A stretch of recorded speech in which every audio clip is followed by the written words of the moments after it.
সুখবর সুখবর সুখবর বাইকার ভাই বোনদের জন্য সুখবর। আগামী অর্থবছর থেকে মোটরসাইকেলের উপর আলাদা কর বসাতে যাচ্ছে সরকার। প্রতি বছর আপনাকে একটা নির্দিষ্ট কর দিয়ে মোটরসাইকেল চালাতে হবে।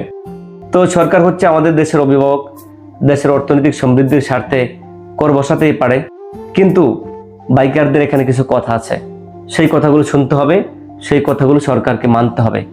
প্রথম কথা হচ্ছে, আমরা যখন একটা বাইক কিনে 2 থেকে 2.5 লক্ষ টাকায়, সেই বাইকটাতে 100 থেকে 200% পর্যন্ত কর বসানো হয়, ট্যাক্স বসানো হয়। ধরুন একটা বাইক ইন্ডিয়াতে 1 লক্ষ টাকা দাম, বাংলাদেশে সেটা আমাকে 2 লক্ষ টাকা দিয়ে কিনতে হয়।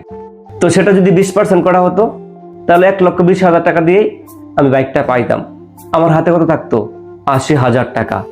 প্রতি বছর 5,000 টাকা করে কর দিলে 16 বছর 80,000 টাকা দিয়ে কর দেওয়া যাবে। তো 100% থেকে কেনার টাইমে ট্যাক্স 20% নামাতে হবে।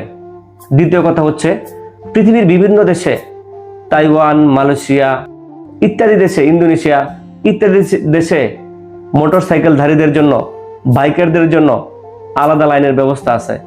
বাংলাদেশে কিন্তু সেগুলো নাই। অনিরাপদভাবে বাংলাদেশি বাইকাররা, মোটরসাইকেলধারীরা মহাসড়কে মোটরসাইকেল চালায়। প্রতি বছর 2500 থেকে 3000 মানুষ মোটরসাইকেল দুর্ঘটনায় মারা যাচ্ছে।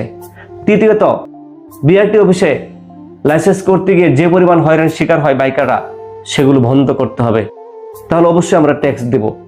প্রথমত 100-200% থেকে নামিয়ে 20% কেনার টাইমে ট্যাক্স কমাতে হবে।